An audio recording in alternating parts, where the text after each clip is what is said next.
name is Rick Sanchez. I'm with a company called Tractor Tip Equipment, and what we have for sale here today is a Case 721F like Frank. This is an articulated loader. They call them articulated because they bend here in the middle. They have an articulation joint.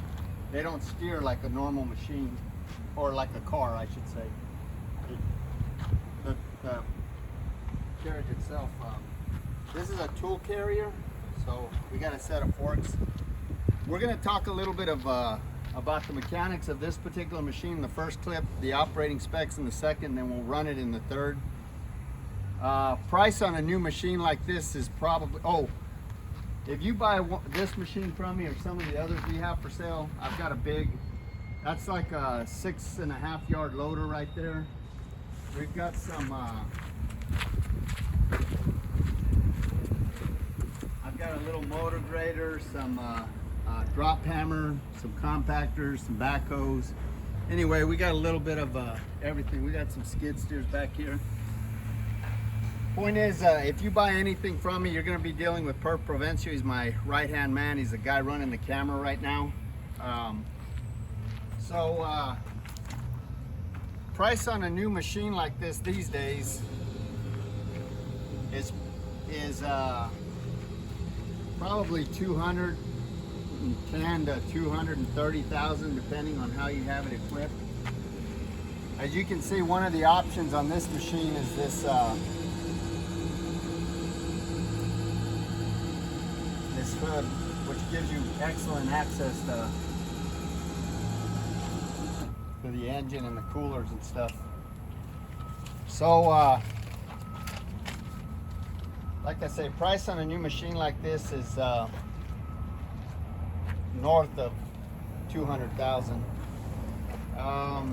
As far as manufacturers go, Case is probably one of the top 3 manufacturers in the world as far as heavy construction mining equipment.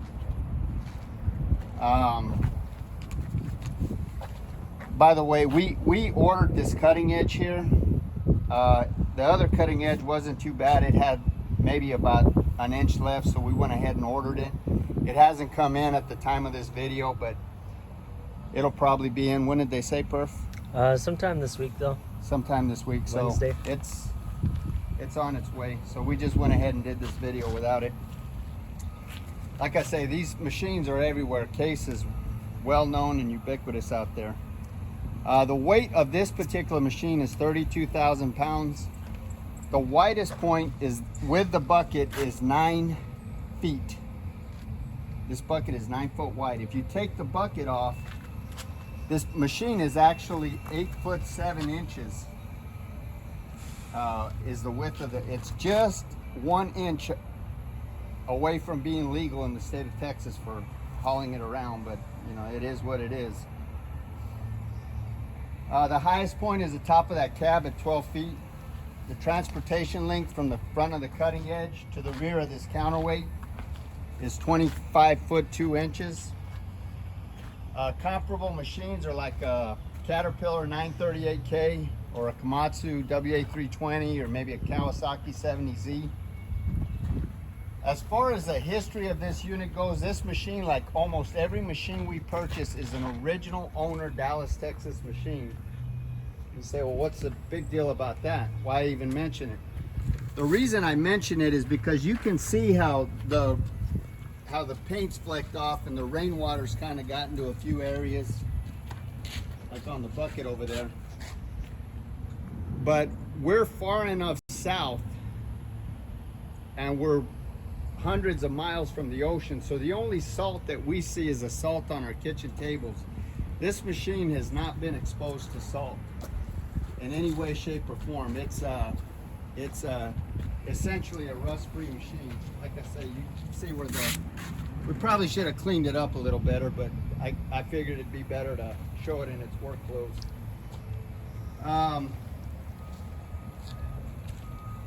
As far as options go, like I say, it's got a quick couple disconnect. We'll show you the forks here in a minute. This is just mud. So I mean, with a good power washing, we'll probably, if we're kind of short-handed right now, so if we get to it, we'll go ahead and power wash it. The other option is it's an enclosed cab. The air conditioner blows cold. It's inherently four-wheel drive. I say inherently because most loaders are four-wheel drive, articulated wheel loaders. I can't think of one that isn't. It's got this battery disconnect right here, which is handy. If the loader's sitting for any amount of time, you can cut that off, and it alleviates any kind of parasitic drain that may or may not be there. That's your hood, open and close. As far as other options go,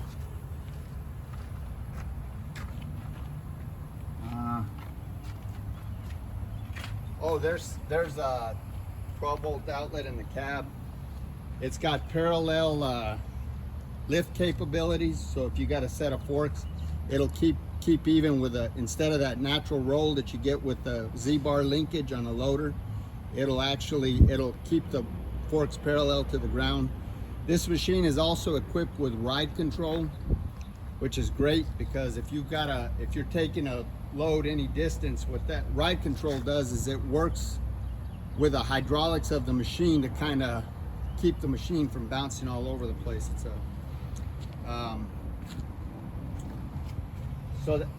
it's got remote transmission control at the joystick, so you're not hitting that forward and reverse lever at your steering column. You just it's right there on your right hand control.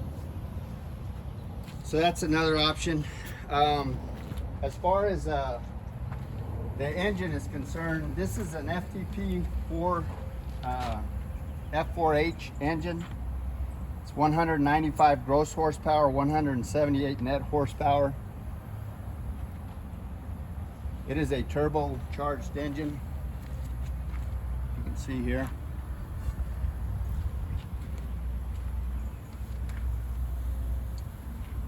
All of the fluid levels on this machine are where they should be. There's absolutely no leaks on it. Everything works. It's got a power shift transmission that runs through all the gears without hesitation. The brakes stop it on a dime. Top speed on this unit is 24 miles an hour in forward, 16 in reverse. Again, it is four-wheel drive machine. It is a four-wheel drive machine. Tires are, as you can see, I would rate those tires about 90%. When you perf. Oh yeah, higher if even. Yeah, they're almost new. You still have like some of the nipples on them here. So the tires are in really good shape.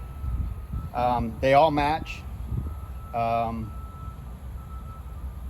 20.5 R25s. As far as things wrong with this machine, I can't really think of anything. All of these pins and bushings are relatively tight.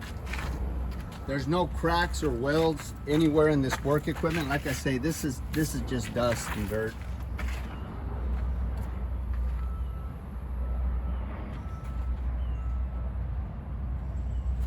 There's no deflection or any kind of problem in this articulation joint. These two kingpins right here are good and tight.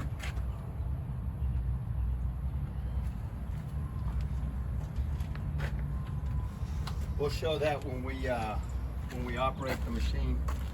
You know, this cutting edge right here, like I say, this cutting edge will be 100% on both sides. We just it's just back order. Perf said it'll be here Wednesday. So we'll put that on there with new hardware.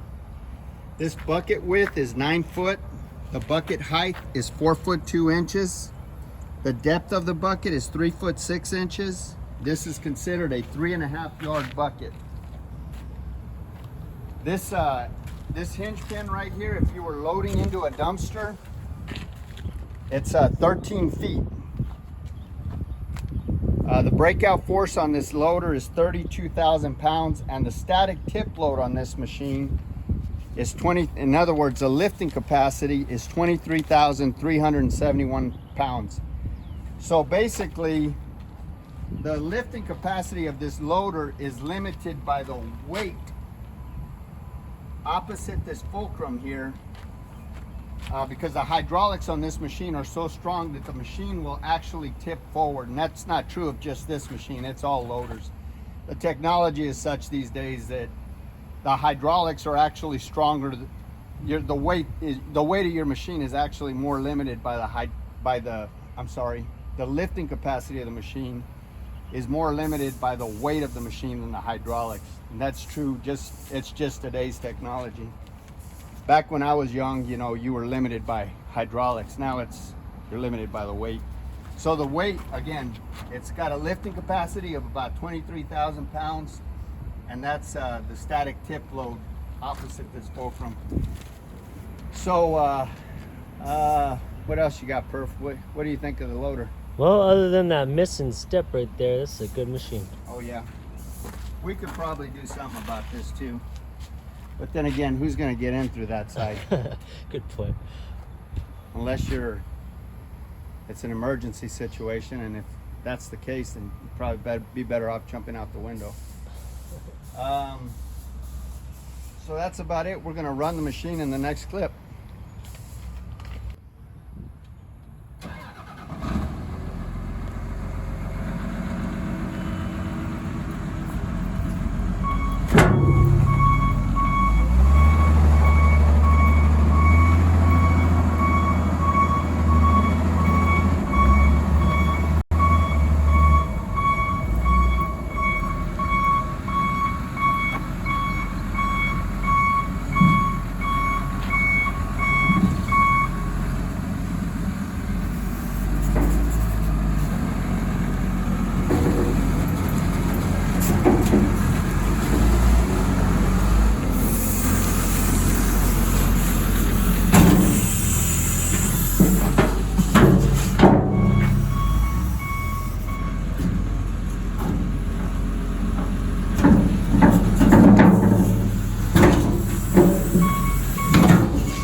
Red-tailed hawk.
The other thing I forgot to mention is this unit has a hydraulic fan. You say, well, what's the point of that? The point of that is that you can station your coolers. Go ahead and lift it, perfect. I don't know if you can see that up there, but you can get to all, you got a cooler on the other side too. You can blow this out pretty easy. It's not close to you're not encumbered by the engine itself. So that's a good feature to have. Okay, so a lot of times people will ask me about the interchangeability of a JRB coupling system. Like here we have forks and a bucket. You can get sweepers, you can get all kinds of attachments with JRB. Now the answer to that question is usually yes and no. Now it depends on the size of the machine. In this case here, we've got this Kawasaki here weighs about 29,000 pounds. Okay? This is a coupler and a bucket for that Kawasaki. This right here is for a John Deere 544K, which also weighs about 29,000 pounds.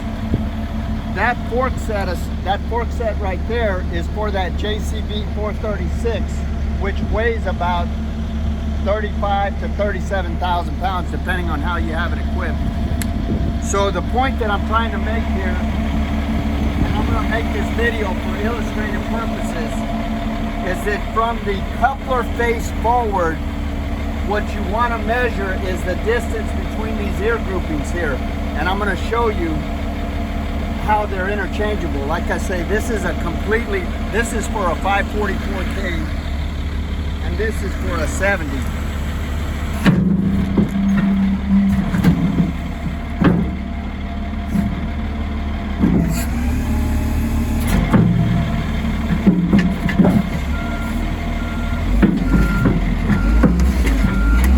Okay. Now that's the bucket to that loader. We've also got a set of forks for it somewhere. So if you look right here, the ear grouping is at roughly 28 inches.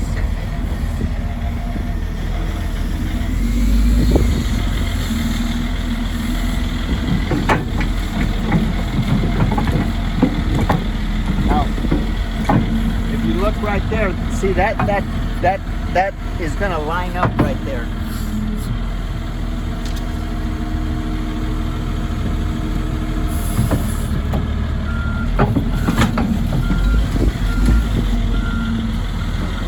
Now here again, from the coupler face forward, JRB is pretty consistent, but from the coupler face back, they're not interchangeable. It's according to make and model. So the point that I'm trying to make here is that if you measure this right here, you've got 28 inches. So even though these are from completely different makes and different models, this would be like a WA200, a WA250, a WA270 Komatsu, a John Deere 544, a 524.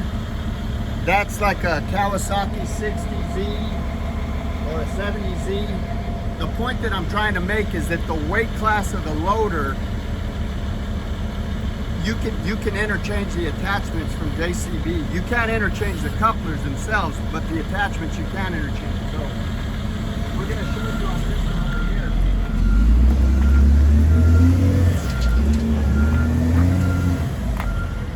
This is 36 inches, so it's not going to line up because this is a different weight class machine. So just for illustrative purposes, we know it's not going to work.